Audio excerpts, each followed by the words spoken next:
নমস্কার, ঘরলে বাংলাতে আপনাকে স্বাগত জানাই। আজকের ভিডিওতে আমি আলোচনা করব জমির বিভিন্ন শ্রেণীভাগ নিয়ে, যেমন green zone, red zone, residential এবং কমার্শিয়াল জমি কি এবং এদের মধ্যে কি পার্থক্য আছে, আর কোন জমিতে কোন ধরনের নির্মাণ করা যায়। তাহলে চলুন শুরু করা যাক। প্রথম যে বিষয় নিয়ে কথা বলবো, গ্রিন জোন কি। গ্রিন জোন হলো এমন একটি এলাকা যেখানে পরিবেশ রক্ষণের জন্য কোনো কিছু নির্মাণের পারমিশন থাকে না। এই জমিগুলি সাধারণত ফরেস্ট এরিয়া, কৃষি জমি এবং নদীর আশেপাশে হয়ে থাকে। এইসব জমিতে বড় কনস্ট্রাকশন করা যায় না, শুধুমাত্র চাষবাস এবং পরিবেশ রক্ষণের জন্য কোনো কাজের জন্য ব্যবহার করা হয়। কিছু ক্ষেত্রে সরকারের কাছে পারমিশন নিয়ে নির্দিষ্ট কোনো প্রজেক্ট করা যেতে পারে। এবার আসি গ্রিন জোনের প্রধান বৈশিষ্ট্য কি। এইসব জমিতে সাধারণত চাষবাস এবং পশুপালনের জন্য ব্যবহৃত হয়। এটি সাধারণত বনভূমি রক্ষণের জন্য নির্ধারিত। এইসব এরিয়াতে খোলা মাঠঘাট বেশি দেখা যায়। এইসব এরিয়াগুলি পরিবেশ ভারসাম্য রক্ষা করে। এরপরে যে বিষয় নিয়ে কথা বলবো, রেড জোন কি।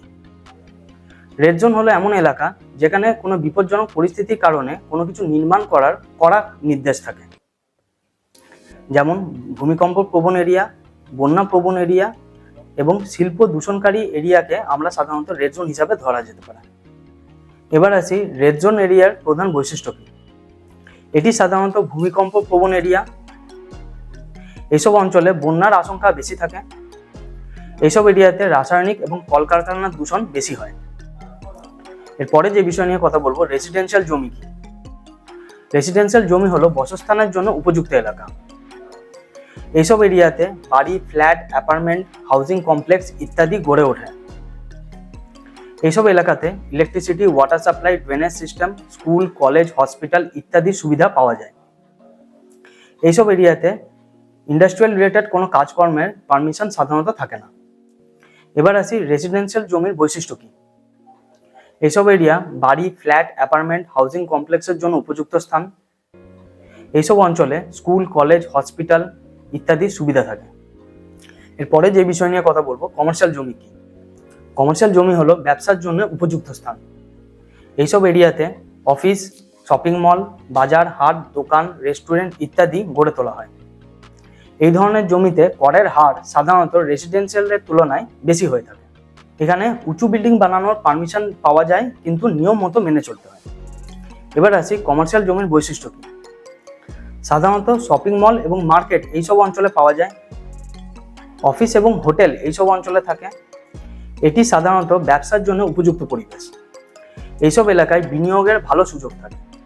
এরপরে যে বিষয় নিয়ে কথা বলবো, জমি কেনার আগে কিছু গুরুত্বপূর্ণ বিষয় আপনাকে অবশ্যই জেনে রাখা উচিত। যদি চাষবাস বা পরিবেশ রক্ষণের জন্য কোনো প্রজেক্ট করতে চান, তাহলে অবশ্যই গ্রিন জোন উপযুক্ত স্থান। যদি নিরাপত্তা চান, তাহলে রেড জোন অবশ্যই এড়িয়ে চলুন। যদি আপনি বসবাসের জন্য খুঁজছেন, তাহলে রেসিডেন্সিয়াল এরিয়া নিন। আর যদি আপনি ব্যবসার জন্য জমি খুঁজছেন, তাহলে কমার্শিয়াল এরিয়া নিন। আজকের ভিডিওতে আমরা জানতে পারলাম green zone, red zone, commercial এবং রেসিডেন্সিয়াল এরিয়া কি এবং এদের মধ্যে কি পার্থক্য আছে, এবং কোন ধরনের জমিতে কোন ধরনের নির্মাণ করা যেতে পারে, এবং কোন জমি কোন কাজের জন্য উপযুক্ত। ভিডিওটি যদি আপনার ভালো লাগে, তাহলে লাইক এবং শেয়ার করবেন, এবং প্রপার্টি রিলেটেড ভিডিও পাওয়ার জন্য ঘরলে বাংলা চ্যানেলটিকে সাবস্ক্রাইব করে পাশের বেল আইকনটি প্রেস করে দেবেন। এইরকম আরও প্রপার্টি রিলেটেড ইম্পর্টেন্ট ভিডিও দেখার জন্য আমাদের চ্যানেল ঘরলে বাংলাতে অবশ্যই ভিজিট করুন। তাহলে দেখা হবে পরের ভিডিওতে। ধন্যবাদ।